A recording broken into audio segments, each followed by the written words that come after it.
Hey guys, we wanted to pop in real quick and tell you about an event that's coming up on Monday, September the 20th. Yes. We were invited to participate in a panel discussion with the St. Charles City County Library. St. Charles City County Library? I think so. Yeah.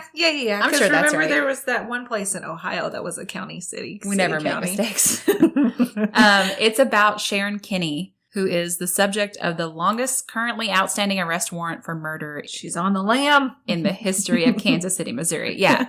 If you guys remember, we covered her story in episode 46. So if you haven't gotten to that episode yet, now maybe might be a good time to skip ahead. And if you've already heard it, go back and listen so that you freshen up and chat with us. Yeah, it's a totally virtual event on Zoom, and we'll put the links in our show notes on this episode. We'll also put them in our Instagram bio, the link tree there, so you can find it. And if you're in the Facebook group, the link is there. We'll put it everywhere we can. It is at 7 p.m. Central, 6 p.m. Eastern. Yes, we've got to remember that. Yes. So yeah, virtual event, Zoom, to talk about murder. Yes, and show up because we want to just pack this house with our followers. And it's not just us. There's a couple of other true crime podcasts involved too. I think 2 others. Which is going to be a fun conversation. Yeah, we're excited. So we hope you can come. All right, goodbye. Now go enjoy the episode.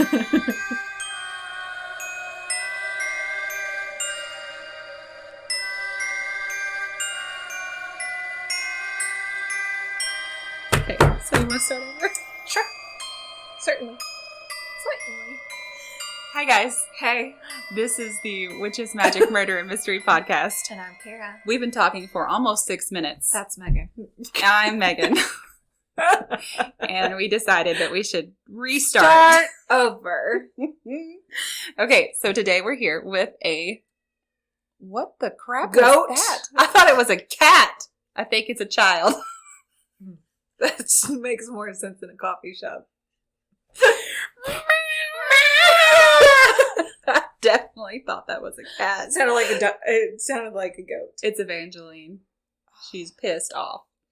She's like, you all rambled on. Look, I'm wearing my Trash Witch shirt. There she is. There she is, guys.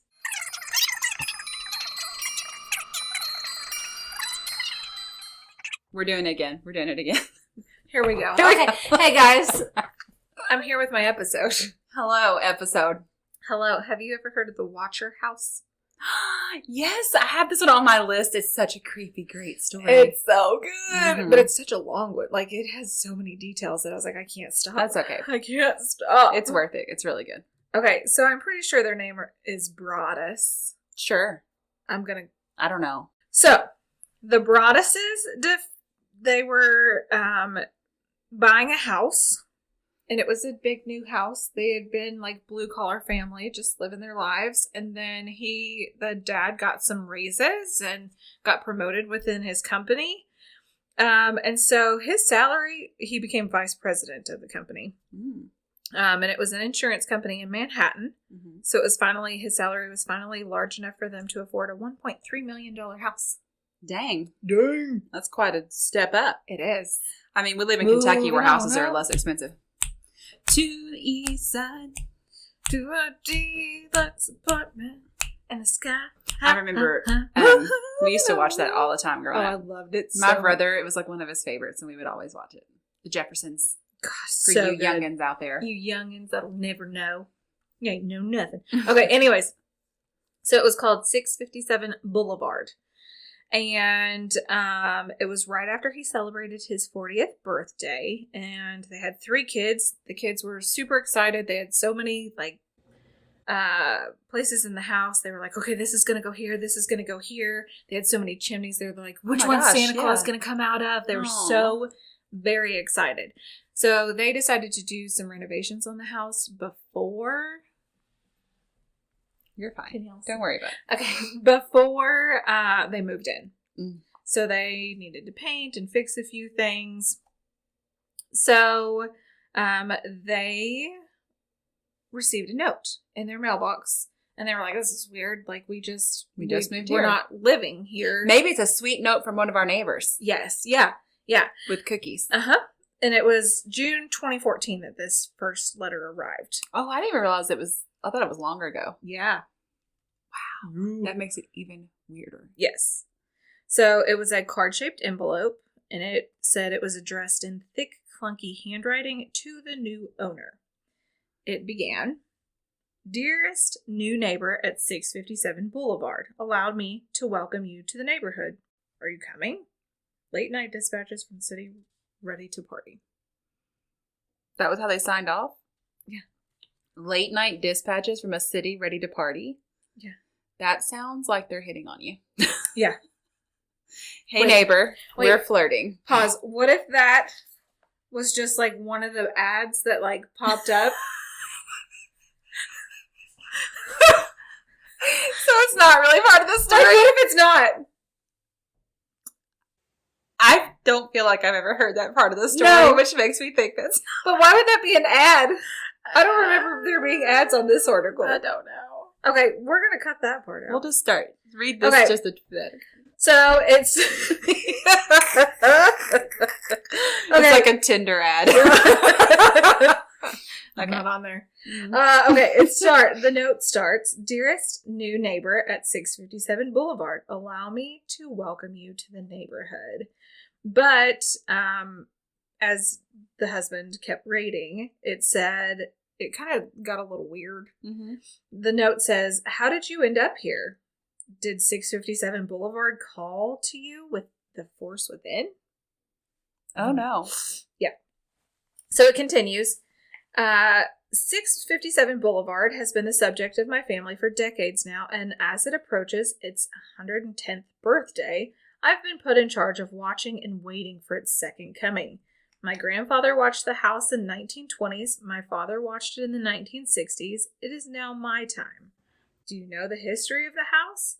Do you know what lies within the walls of 657 Boulevard? Why are you here? I will find out. No. I mean, like I said, I've heard this story, and it still is just like, why? Yeah. What is happening, and why? Uh-huh. Okay. So, as the letter continues, it identified their minivan and the workers that were renovating the home. It said, "I see already that you have flooded 657 Boulevard with contractors so you can destroy the house as it was supposed to be. Tisk, tisk, tisk. Bad move. You don't want to make 657 Boulevard unhappy."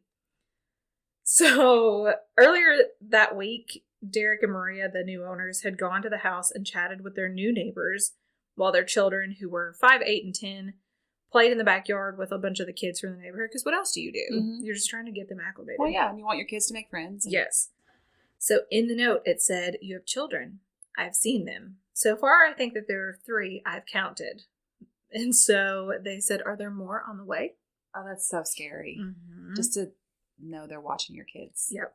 The letter continued, "Do you need to fill the house with young blood I requested? Better for me. Was your old house too small for the growing family, or was it greed to bring me your children? Once I know their names, I will call to them and draw them to me." Oh my God. Yeah. Yes. So it obviously has no return address. It says, "Who am I?" the person wrote. "There are hundreds and hundreds of cars that drive by 657 Boulevard each day. Maybe I'm in one. Look at the windows and you can see me from 657 Boulevard. Maybe I'm in one. Look out many of the windows at all the people who stroll by each day. Maybe I'm one." The letter concluded with the suggestion that this message would not be the last. "Welcome, my friends. Welcome. Let the party begin." Followed by a signature typed in cursive, "The Watcher." What bugs me the most is that whoever's writing the letters is so obviously trying to intimidate them, you know? Yeah. And just like, it's not like they're accidentally being socially awkward and weird. Like, they are it's purposely like, they want I'm you to getting weird feel, with this. Yeah, like it's like a friendly tone with threatening words. Yes. You know, Yeah, which yeah. makes it Even more eerie. scarier. Yeah. Yeah. It said when he was reading the letter, it's about 10 p.m. and he was alone in the house. So he's running around the house, turning all the lights off so no one can see inside, and he calls the police department. They send an officer out. They read the letter, and the officer literally said, "What the fuck is this?" As you would. The officer continued to ask him, "Do you have any enemies?" And he said, maybe move a piece of construction equipment from the back porch in case the watcher decides to toss it through a window to get in. Oh my gosh. Yeah. So he rushed back to his wife and kids that were still living in the old home somewhere else in Westfield.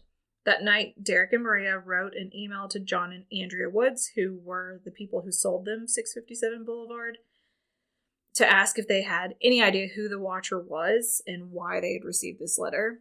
And he said, I asked the Woods to, and why he or she would have written in the letter also, I asked the Woods to bring me young blood, and it looks like they listened. Mm-mm. So he's like, obviously they got a letter too, but they just haven't said anything about it. So the people who... The Woodses. Mm-hmm. Yeah.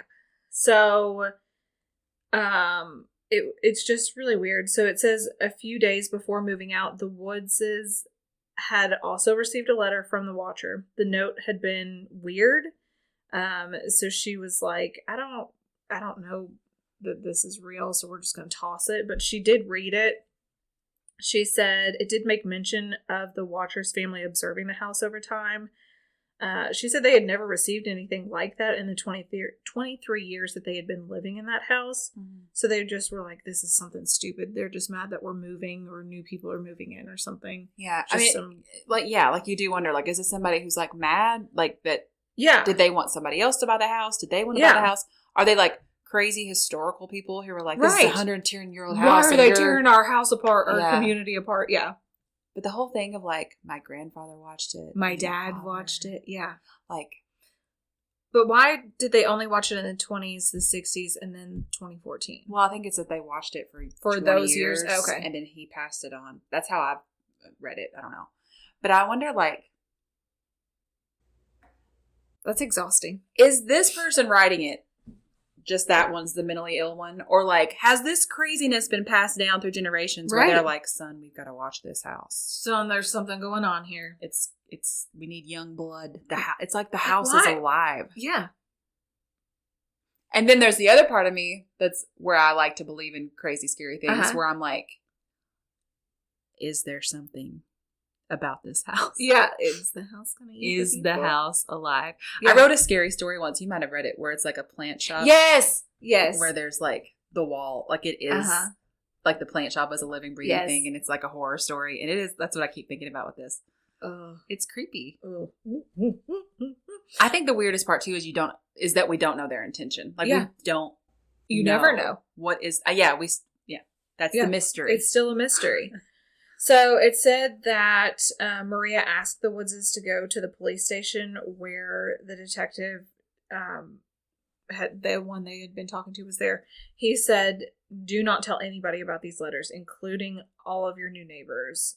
And she had not met several of them, so she was like, okay, fine. Well, that's true, because if one of them mentions it, then you know, like, how would they know? Yes. So Derek was supposed to go on a work trip. He canceled that. And whenever they took the new kids to the new house, or the kids to the new house, they would yell their names if they wandered into a corner of the yard and they couldn't see them. And I'm like, no, why are you doing that? I mean, you don't. You're giving them their names. But it's also terrifying that, like, the minute you can't spot your kid, you'd be freaked out. Yes, that's true too. And it sucks because this is like their dream home that they've worked really hard to get to. Yeah. So then a couple on the block asked to tour. I mean, obviously your neighbors are like, oh my gosh, can I see the renovations or whatever? And you're like, yeah, sure. Mm-hmm. Well, he freaked out when the wife of that couple was like, oh, it'll be nice to have some young blood in the neighborhood. Oh, yes. Yes. So one morning, their general contractor arrived and he found the heavy sign that he had hammered into the front yard had been ripped out overnight. So he's like, what the heck is happening? 2 weeks after the letter got there, Maria stopped by the house to look at some paint samples and check the mail. She saw another card in the mailbox. Welcome again to your new home at 657 Boulevard, the watcher wrote. The workers have been busy and I have been watching you unload cartfuls of your personal belongings. The dumpster is a nice touch. Have they found what is in the walls yet? In time they will. Oh, God. In the walls. In the walls. So it said this time the watcher had addressed Derek and Maria directly, but they misspelled their names as Mr. and Mrs. Broaddus spelled differently. Mm-hmm. So was he close enough to hear the contractors addressing them, or did he just like figure out their names somehow?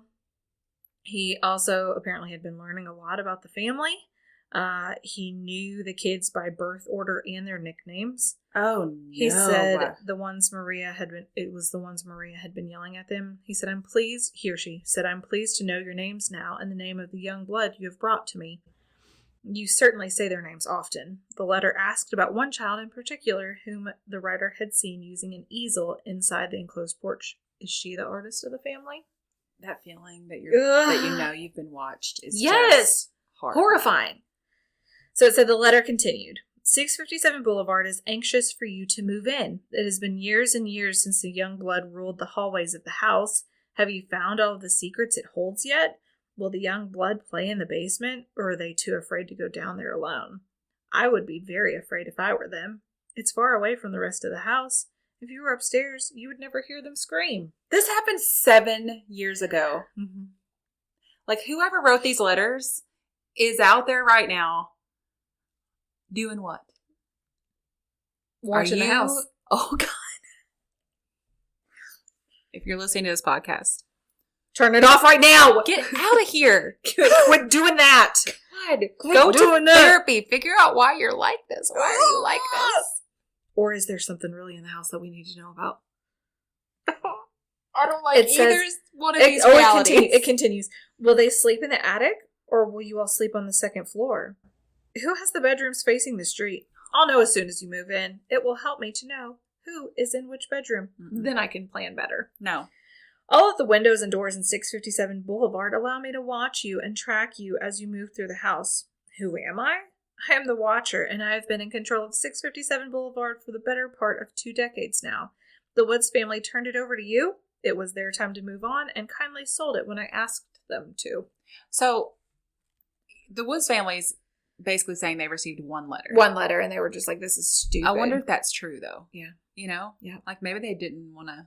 Yeah, they just started getting freaked out. Yeah, but they lived there for 23 years. Yeah. The watcher says, I pass by many times a day. 657 Boulevard is my job, my life, my obsession. And now you are too, Broaddus family. Welcome to the product of your greed. Greed is what brought you the past brought the past 3 families to 657 Boulevard. Now it has brought you to me. Have a happy moving in day. You know I'll be watching. So they stopped bringing the kids to the house. They weren't sure when or if they would move in. And several weeks later, a 3rd letter arrived. Where have you gone to? Walter said, 657 Boulevard is missing you. Oh, God. Yeah, so the Westfield residents were comparing the town to Mayberry. They were like, it's like the Andy Griffith Show. Like, there's nothing happening here. If the Andy Griffith Show was a horror movie. Yeah, exactly. Like, they were like, this is just the safest place to be. Like, I don't know what you all are doing to our small town. This is so weird. Yes. So one activity all locals recognized, there's a lot of money and a lot of ego, one resident said. And they didn't want their name to be out there. But they said, I've seen bidding wars where friends lost $300,000. The Broaddus' house was on the boulevard, a wide tree-lined street, some of the most desirable homes in the town. As the watcher had noted, the boulevard used to be the street to live on. You made it if you lived on the boulevard. So you were like the shit if you were living there. Yeah. So it's somebody who has some issues with wealth. Yeah. But it's like the Broaddus family worked their way to up to it. He worked his butt off, but and he doesn't know that. Like the watcher doesn't know that. That's true. Because he's not been watching the family. He's just been watching the house. Yes. And it also said that it was built in 1905. It was perhaps the greatest home on the block. And when the Woodses put it on the market, they received multiple offers above their asking price. And that was what led the Broadduses to initially suspect that the watcher might be someone upset over losing out on the house. Mm-hmm. But the Woodses said that one interested buyer had backed out after a bad medical diagnosis, while another one had already found a different home. In an email to the Broadduses, Andrew Woods proposed another theory. would the mention of the contractor's trucks and your children suggest that it was someone in the neighborhood? Yeah. Obviously. I mean, but if they're in the neighborhood, then aren't they wealthy too? Yeah. You would think so. Mm-hmm. Unless they're just living in grandma's basement and grandma's wealthy. Oh, yeah. Will you hit stop on there? And that'll probably be enough. Because once it gets so big, it'll be hard to deal with. Okay. So the letters had been processed in Kearney, the U.S. Postal Service's distribution center in northern New Jersey. So they said it had to have been close, like sent from somewhere close. Mm-hmm. The first one was postmarked June 4th, before the sale was public. And the Woodses had never put a for sale sign up. And only a day after the contractors arrived is when the letter arrived. So it's like someone had been watching somewhere. God. And it also says the renovations were mostly interior. People said that lived by that they didn't really notice any unusual commotion, even with them jackhammering in the basement. So when Detective Lugo came into the house, they showed him that the easel was on the porch was hidden from view because of all the vegetation. Oh, wow. So it would have been super difficult to see unless someone's like behind the house or next door. Okay. God. And just like they're watching your kid. Yes. So a few days after that first letter arrived, the couple went to a barbecue across the street, welcoming them and another new homeowner on the block. And it said the Broadduses hadn't told anyone about the Watchers letters like the police had told them. And they found themselves scanning the party for clues and keeping tabs on their kids, just like trying to literally watch every single how person. would you ever relax? Yeah, I don't know. It said, Maria said, we kept screaming at them to stay close. People must have thought we were insane. Yeah. Like, wow, helicopter parent, you know? Yes, exactly. But you have no idea what they've been dealing with. Yeah. At one point, Derek Broaddus was chatting with John Schmidt, who lived 2 doors down, when Schmidt told him about the Langfords, who lived between them. Peggy Langford was in her 90s, and several of her adult children, all in their 60s, still lived with her. Yep. He said the family was a bit odd, but harmless. He described one of the younger Langfords, Michael, who didn't work and had a beard like Ernest Hemingway, as kind of a Boo Radley character. He didn't work and had a beard like Ernest Hemingway. Yes. Great. So it's what a way to describe it. I know. Derek thought, oh, this is it. Solved it. Case is solved. You would. So especially when they use Boo Radley as a reference. Yes. So he was like, the Langford's house is right next to our easel on the porch. They can see everything. They've been there forever. The Watcher's father, the letter said, had begun since forever ago. You know, they've grown up, but they still live with their mom. Yeah. So they're like, they've lived here forever. Mm-hmm. Like, of course, this would be the only family. Yeah. So when they told the detective about this family, he said he already knew about them. And a week after the first letter arrived, he had brought Michael Langford to the police headquarters for an interview. So the fact that he already thought to talk to this, I was going to say, like, he was like, oh, way ahead of you. Yeah, I got this. We know the guy, the Ernest Hemingway beard. Yeah, we know him. We've dealt with him before. But it says Michael denied knowing anything about the letters, and they told the detective that the narrative of what he said matched the things mentioned in the letters. This isn't CSI Westfield. Lugo, the detective, later told them, when the wife is dead, it's the husband. So he's just like, this is so cut and dry. Like, what? I don't get it. Yeah. He was just like, you know, it's like it's obvious. Like it's obvious. Yeah. It's him? Yeah.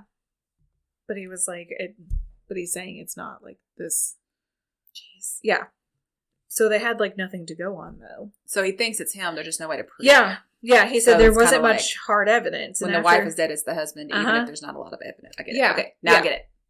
He says, but there's not a lot of hard evidence. After a few weeks, they told the Broadduses that short of an admission, there's not much that they can do. This is someone who threatened my kids, and the police are saying probably nothing's going to happen, Derek said. Probably isn't good enough for me. After the second letter, Derek told the cops that if they didn't take care of the situation, they would have a different kind of case on their hands. This person attacked my family, and where I'm from, if you do that, you get your ass beat. But I mean, you would be. You'd be like, the longer it went on. Yes. And again,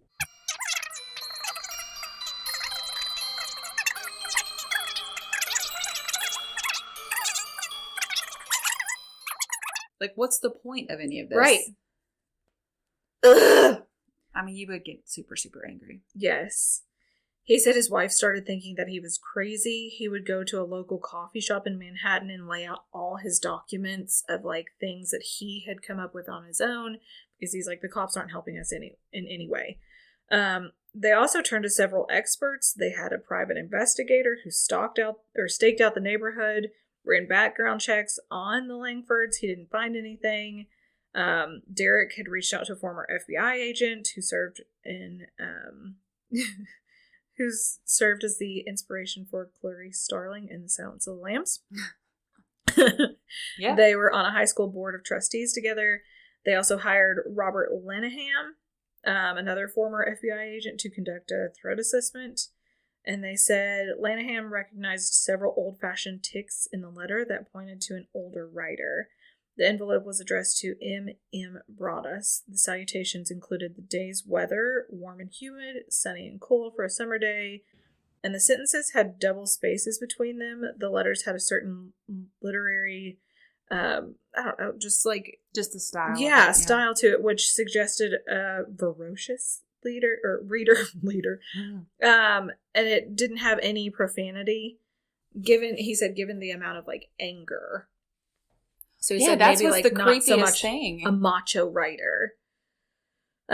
So he was just like, I don't know what to think of this. Like, either this is an old lady writing these letters for someone, or this is like just like someone grew up. Yeah. Or it's, somebody whose main socialization is with a 90-year-old woman. Yeah. Yeah, and it also said that the letter had like a seething anger directed towards like the wealthy in particular. It said that the watcher was upset about new money moving into town. Are you one of those Hoboken transplants who are ruining Westfield? And they were just like, what the heck? We're making like simple renovations. I mean, that's the whole thing. You don't know who these people are or their story or how they got here. Yes. And like to have this much anger. Yeah. So one of the letters said, the house is crying from all the pain it's going through. You've changed it and made it so fancy. You're stealing its history. It cries for the past and what used to be in the time when I roamed its halls.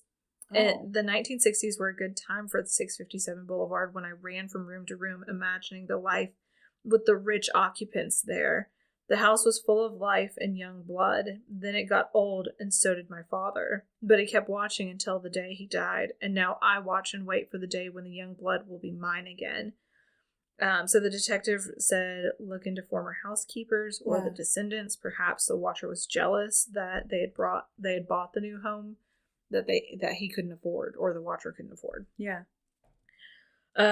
So their detective the FBI retired detective started watching the Langfords, and he brought Michael Langford in for a second interview. Got nowhere, and his sister Abby accused the police of harassing their family. Eventually the Broadduses hired a Lee Levitt, a lawyer who met with several members of the family as well as their attorney, to show them letters along with photos explaining how their home was one of the few vantage points from which the easel could have been seen. The meeting got kind of hot and heavy, and the people were super angry. They insisted that their son was innocent, and one night Derek had a dream in which he confronted Peggy, the oldest there, and demanded she build an 8-foot fence between the properties. Gosh, I feel like I would have given up on this house by now. Yeah. But I guess if you've invested this much money into it, and it's like your dream home, and you've worked really hard your whole life, you don't want to give up on it. But yeah, man, it would so quickly ruin the like magical aspect of having this great big beautiful new house. Yeah. Oh yeah. It says the house painter had also noticed something strange. The couple behind 657 Boulevard kept a pair of lawn chairs super close to their property. He said, one day I was looking out the window and saw this older guy sitting in one of the chairs. He wasn't facing the house. He was facing the Broadduses. He was just sitting there looking at their house. But also, do you know how like nosy old people are? And they probably are just like, what's happening in this house? Or they're the watcher. what if it's like the whole neighborhood? You know what I mean? Oh, yeah. What if, like, it's like one of those, like Stepford Wives or, Yeah. or the Get Out movie, you know, Oh, where there's like, yes. it's not just one person, it's like a whole bunch of people are in Slew on of it. them. But why? Yeah. Unless they're all crazy. They're all a cult. Maybe there's something in the water that's made them all crazy. Insane. Yes. Oh, that's a good one. But it makes it like scary. But they make because all these people that you're talking to and letting in your house, and they're all like secretly like, yes, yeah, noticing everything about everyone, and they make the poor grandma write the letters. oh my god, this is so scary because she started it. Because she's 90, and the house is like I'd 20 watch years that older movie. than her. We've got this. Nobody trademark. TM. Trademark. Okay. By the end of 2014, the investigation stalled. The Watcher had no digital trail, no fingerprints, and no way to place someone at the scene of the crime that could have been hatched from pretty much any mailbox in northern New Jersey. The letters could be read closely for possible clues or dismissed, just like ramblings of a sociopath, it said. It was like trying to find a needle in a haystack, one of the investigators said. And then in December, the Westfield police told the Broaddus's they had run out of options. Derek had shown the letters to his priest, who agreed to bless the house. I mean, what else are you going to do at this point? They were sent through the regular mail system, right? Yes. It's not like they went, Yeah. they didn't drop them off. Right. So they installed a new alarm system. They were about to finish everything within a few months, but the idea of moving in just had them super overwhelmed. Could they even let their kids play outside or have friends over? They would constantly be wondering if the friends were associated with this psychopath. Are they going to get a letter every single day? They priced out German Shepherds and posted a job on a website for military veterans. All you have to do is work out in the backyard every day. But the Broaddus's hadn't bought 657 to feel bunkered into a fortress. Yeah, they bought it to live a lavish life. Yeah. He said, but we're not going to put our kids in harm's way. Yeah. It just... That's the whole thing. It's like, if it was just you, it's like, well, I'll deal with this. But knowing that your kids, if there was any sort of weirdness, they might not pick up on it. Like, you can sort of be hyper aware, right? Yeah. Like, but it's like your kids, you know, some nice man comes up and starts chatting with them and does the whole, like, I'm a friend of your parents. And you can't, like, 100% guarantee their safety. And it would be. Yeah, terrifying. Well, the painter one day said, they were so joyous about their new home, and within days they're petrified. I'm a stranger, and Maria was crying and shaking in my arms. It didn't help that the Watcher seemed to be getting more and more unhinged. Mm-hmm. So, 657 Boulevard is turning on me. It is coming after me. I don't understand why. What spell did you cast on it? It used to be my friend, and now it's my enemy. I'm in charge of 657 Boulevard. It's not in charge of me. I will fend off its bad things and wait for it to become good again. It will not punish me. I will rise again. I will be patient and wait for this to pass and for you to bring the young blood back to me. 657 Boulevard needs young blood. It needs you. Come back. Let the young blood play again like it once did. Let the young blood sleep in 657 Boulevard. Stop changing it and let it alone. What if this is just some awful joke? Like, what if it's just some teenager who's like, this will be funny? Yeah. Terrifying. I mean, still has to have some aspect of, like, mental illness because you'd have to know this isn't funny. This is no longer And maybe funny. send one letter, but continuing it. Yes. One letter's also not funny. No. But, you know, teenagers aren't always This funny. is like the Circleville letter. Yeah. Yeah.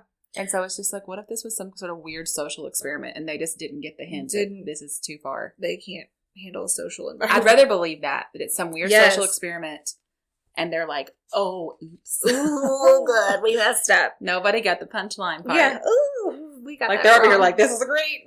They're in on it. This is a great joke. So funny. And we're going to be like, friends. No.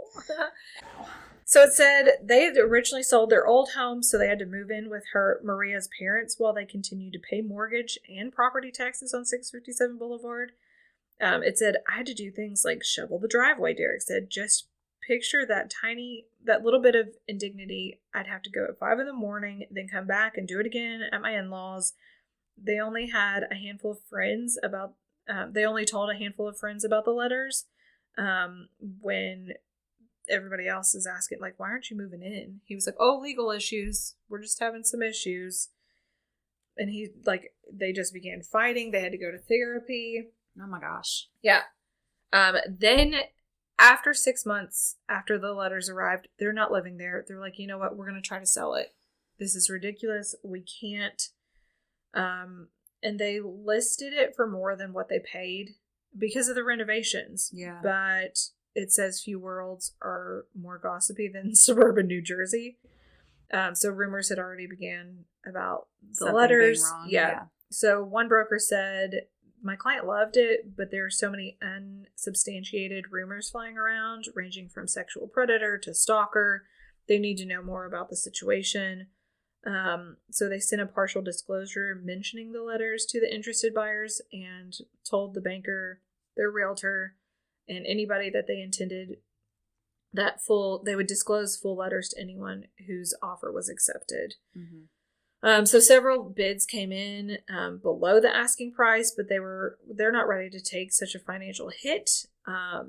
So they're not going to share the letters with people who are just like, oh no, like we're not going to do this unless you whatever. What if you were someone who made an offer on that house and then you saw the letters? What would you think? Oh, I would be mortified. Yeah. Like yeah. But what if it was like, this was my dream house? Yeah. Would you move I in? don't know.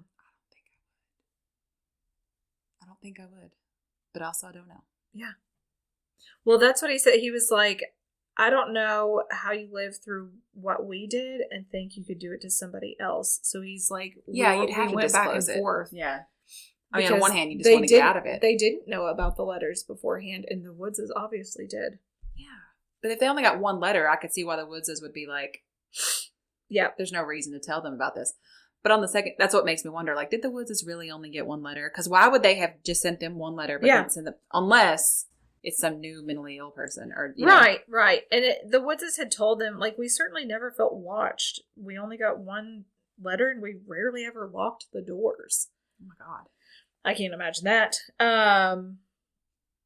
So they, a year after buying the house, they filed a legal complaint against the Woodses, arguing that the Woodses should have disclosed the letter, just as they had the fact that water sometimes got in the basement.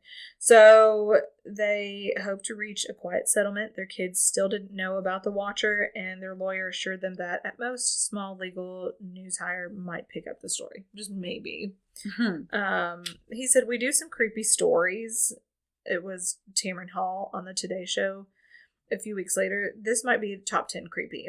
A local reporter had found the complaint, which included snippets of the watcher's threats, and after a belated attempt by the Broaddus's to seal it, the story went viral. So news trucks were out there, everything was happening, like, it just went wild. So, like, I guess the other thing that amazes me is how recently this happened on the Today Show. Yes. 2014. Uh-huh.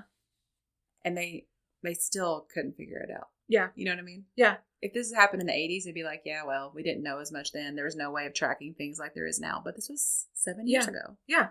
It's insane. So, like I said, like, all these news channels were out there. All these things were happening. It went viral. Everything just got crazy for them. And then some people were calling them wimps for not moving in. Someone said, I would never let this sicko stop me from moving into a house. Never back down from a terrorist. And I'm like, what? No. Now I'm mad. You have 3 small children you're trying to protect. Yeah. This whoever is you are that's like, I'd move in. No, you wouldn't. No, you wouldn't. If you felt like you were being watched and someone who's so obviously wanting you to be afraid. Yeah. It's like, how far will they go to keep you afraid? Yeah. Yeah. So, they knew that Michael Langford, the neighbor, had been looked at. And then his brother, Sandy Langford, had been diagnosed with schizophrenia as a young man. He sometimes spooked newcomers to the neighborhood when he did strange things like walk through their backyard. So this is the same family that we were talking about earlier, right? Yep. With the 90-year-old yep. mom? Or peek into the windows of homes that were being renovated. But those who knew him told him that odd things he did were mostly just unusual neighborly kindnesses. He goes out and gets newspapers for me every morning, said John Schmidt, who lives next door. people who had known Michael for decades told me they didn't think he was capable of writing these letters. Well, and it also seems like if he's like this level of mentally ill, I don't even know how well he would have been able to hide it. Yeah. You know? Yeah. So the people that they had hired looked deeper into the case, and they eventually conducted a DNA analysis on one of the envelopes and determined that the DNA belonged to a woman.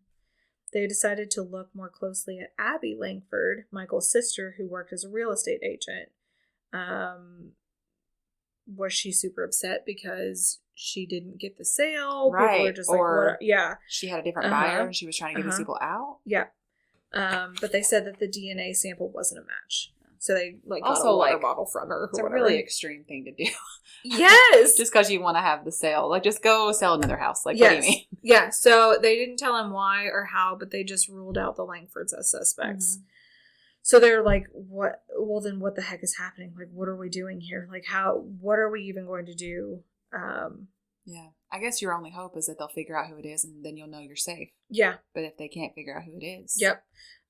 So they decided to reopen their personal investigation because they were like, well, the cops were helping out, but now we're screwed again. Yeah.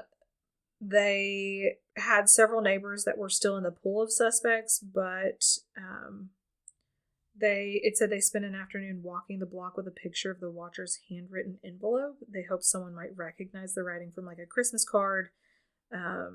But the only thing that happened was an older man who lived behind 657 said his son joked that the watcher sounded a little bit like him. I'm like, what? What? Yeah.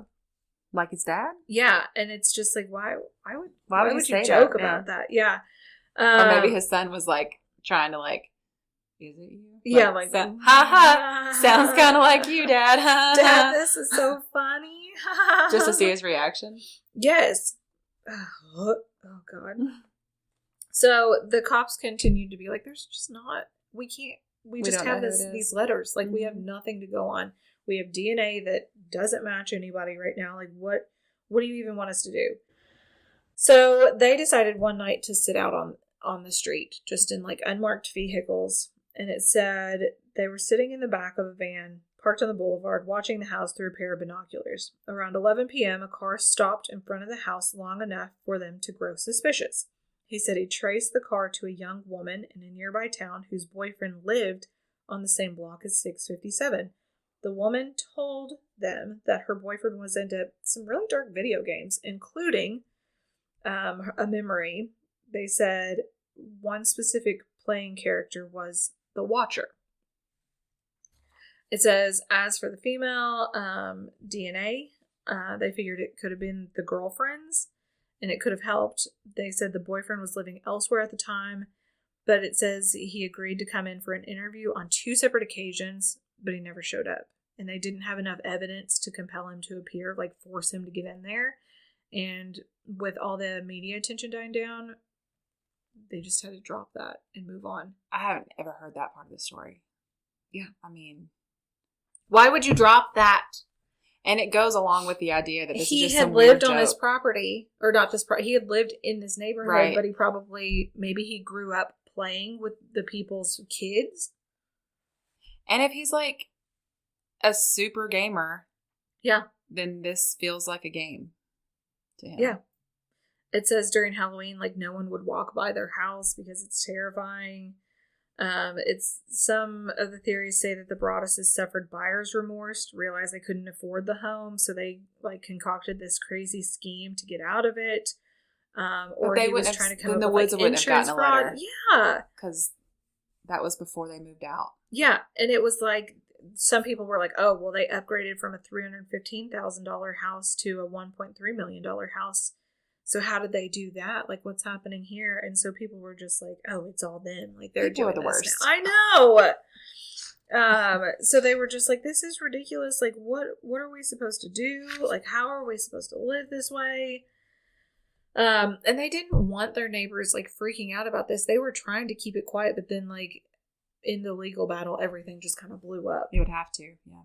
Yeah. So it said many of the locals I spoke to did seem more concerned that the national press would ruin the town's good name. Some were worried about arson, vandalism, and whether the Broadduses would maintain their lawn. Oh my God. It said they did. Clearly. He would go shovel the snow at 5 a.m. Clearly, that's our biggest concern. Yes. I get that you're worried about your personal safety and the safety of your children, but could you just make sure you keep this not worry about this? Yes. I'll report you to my HOA. Yeah, exactly. So it says in the spring of 2016, they decided to put it back on the market, hoping it's going to get more interest. And people had reacted to the letters saying that they would have ignored them and just moved in. So maybe they were like, oh, maybe it'll actually sell this time. Yeah. It's like, yeah, prove it. Yeah. So lots of the people backed out. And then it said some cocky guy from Staten Island said, fuck it, I'm going to get a house at a discount. And he said he reads the letters and we never heard from him again. Yeah, because it's terrifying. Like, yes. It's weird. It's not just it's a very elaborate letter. It's not just like, you should move, Yeah. It's like somebody who's put a lot of thought and effort into being creepy. So it said they talked to their real estate lawyer, and the real estate lawyer was like, I've got an idea. Let's sell the house to a developer. They can tear it down, split the property into 2 sellable homes, and then you can get your money's worth out of the lot that you put into it. And super make the watcher mad, right? Yes. Because they're like taking care of the house and now you're going to destroy it. Yep. So the problem was the Westfield Planning Board had to grant them an exception because the mandate was 70 feet and each one would be 67.4 or 67.6. Oh, okay, yeah. So the Westfield Facebook group went wild. Some people were like, oh my gosh, I feel so bad for them. Like, yes, let's let them do this. This is ridiculous. Other people were like, no, this is going to ruin our town. And it says, it sounds like this whole watcher thing was a ploy. The owners are good people, not a ploy. So people were going just like arguing over these people. And then somebody said, okay, but I know nothing about this. So when the planning board met to decide the application in January of 2017, they had a 3-hour hearing on the issue, and more than 100 residents showed up, and they were just like, sorry guys, we can't do it. Oh my God. Yeah. And that was 4 years ago. Just so we're all keeping track. Yes. So at 11:30 p.m., the board unanimously rejected the proposal. Oh. Yep. And it said not long after the planning board's decisions, they got some good news. A family with grown children and 2 big dogs agreed to rent the house. The renter told the Star Ledger that he wasn't worried about the watcher, though he had a clause in the lease that let him out in case of another letter showing up. Because the letter hadn't shown up in a while. Yeah. But then 2 weeks later, Derek went to the house to deal with squirrels that were in the attic, and the renter handed him an envelope. It said, violent winds and bitter cold to the vile and spiteful Derek and his wench of a wife, Maria. Wench. This letter, 2.5 years after the watcher appeared, came out of nowhere. It was dated February 13th, the day that they gave depositions in their lawsuit against the Woodses. It says, you wonder who the watcher is? Turn around, idiots. The letter said, maybe you even spoke to me, one of the so-called neighbors who has no idea who the watcher could be. Or maybe you do know and you're too scared to tell anyone. Good move. It said it was not as stylish as the other letters and just kind of hateful. Yeah, because it feels like if this renter wanted out, they could fake a letter and be like, oh, that's in my clause. Now I can leave. Yep. It said, the letter said, I walked by the news trucks when they took over my neighborhood and mocked me. I watched you as you watched from the dark house in an attempt to find me. Telescopes and binoculars are wonderful inventions. And then it says, 657 Boulevard survived your attempted assault and stood strong with its army of supporters barricading its gates. My soldiers of the Boulevard followed my orders to a T. They carried out their mission and saved the soul of 657 Boulevard with my orders. All hail the watcher. What in the world? Then the watcher mentioned the renter, and the renter was spooked but agreed to stay if the Broadduses installed cameras around the house. And the letter indicated revenge could come in many forms. Maybe a car accident, maybe a fire, maybe something as simple as a mild illness that never seems to go away but makes you feel sick day after day after day after day. Maybe the mysterious death of a pet. Loved one suddenly died. Planes and cars and bicycles crash. Bones break. It was like we were back at the beginning, Maria said. Yeah, the Broadduses continue to press the case. There's still not much for law enforcement to go off of, and they're just going to sit there and look So do around. they still own the house? Well, okay. it does say that the watcher was also no longer the only person sending anonymous letters. Last Christmas Eve of when this was written, several families received an envelope in their mailbox. They'd been delivered by hand to the homes of the people who'd been most vocal in criticizing the Broadduses. One of them, who lived a few blocks down on the boulevard, had written on Facebook, "I wish we could go back to the days of tar and feathers. I've just a couple in mind." Another family who got letters told me it was weirdly poetic, and the Watchers had been, and that it accused the families of speculating inaccurately about the Broadduses. It included several stories about recent acts of domestic terrorism in which signs of brewing mental illness had gone unnoticed. And it was signed these letters from the Broaddus family. Oh. Yeah. So were they pretending to be the Broaddus family? Yeah, I don't know. It said the letter writer had clearly been in...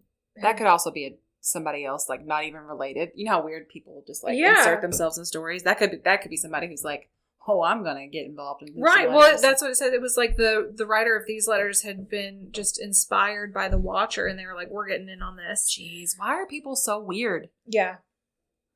And then it said the couple bought the home for $1.3 million. They spent about $100,000 on renovations, where it said they took a $400,000 loss on the property when they finally sold it. They sold it for about $959,000. It was on a Zillow database. I don't remember what date they sold it in. Yeah. And then, according to Deadline, Netflix won a featured rights deal to the story in 2019. So that may help them get some of their money back. Yes. Because they would own the rights to the story. Right. Which means we all get to watch the movie. We get to watch The Watcher. I just can't. So this is still like a thing. Yeah. And they never figured out who did it. No. And then I wonder if whoever bought it is getting letters. Yeah, like, are you all just sitting on these letters, or what are you doing? Watching The Watcher. I just can't. I don't like it at all. Mm-mm. I can't imagine dealing with it. I don't like it. No. Well, no. But also, like, go back and investigate that girl's boyfriend. I keep thinking, you know, the whole thing where police don't tell you everything in their investigation. There has to be some reason they let that go. Right. Because it seemed really promising. True. But especially when it got to the point where the Watcher was threatening their physical health. Like, maybe a car accident. Maybe, like, then you just, I mean, I get up until then, it's like, they're just letters. Well, I mean, that's, isn't that terroristic threatening? I would think. I would think so. Unless, you know, maybe the police actually thought, you know, nobody's real sure, like, maybe these aren't real, you know? Right. You have to keep every option in your head, I guess, but, oh my gosh, it just sounds terrifying. Yeah. Well, thanks for telling that story. You're so welcome. Also, how could they not be real? Because the Woodses had received a letter before the Broadduses had it. Well, maybe they meant, like, it's not that they're not real, but, like, not actually a threat. Like, this person's never going to do anything. Right. But I wouldn't care. Like, how would you sleep at night? Exactly. No, I've seen too many scary movies. Not like it. And read too many true stories. Yeah. Yeah. So, yeah. Well, thank you. You're so welcome. Thank you guys for listening. Yes, we love you all so much. I know we keep reminding you, but just in case, if you are interested in joining the Patreon, that means every weekday in October you're going to get a new episode. This is the month to do it for October. And even if you're not on the Patreon, though, there will be several extra episodes on our regular feed as well. You can find the links to everything. You can find us on social media, our Facebook group, the Patreon, the podcast store. All of that is in the show notes on this episode. Yes. And we are trying so hard to keep up with everyone's messages. Yeah. Give us a couple days to get back. And what else do we have? Anything? Thank you so much for everybody who's messaged us and sent us stories. We love them all. We've gotten so many great story ideas that I can't wait to, like, stuff I've never heard of. Lists to go off of. And we just appreciate you listening. If you haven't taken the time to leave us a review, we'd really appreciate it wherever you listen to podcasts. Yeah. We know our sound qualities. Yeah, we got a bad review this morning, so we're like, oh, we're working on it. There are things we know we can improve upon, and we're working on it. We're getting there. Okay. Okay. We love you so much. Goodbye.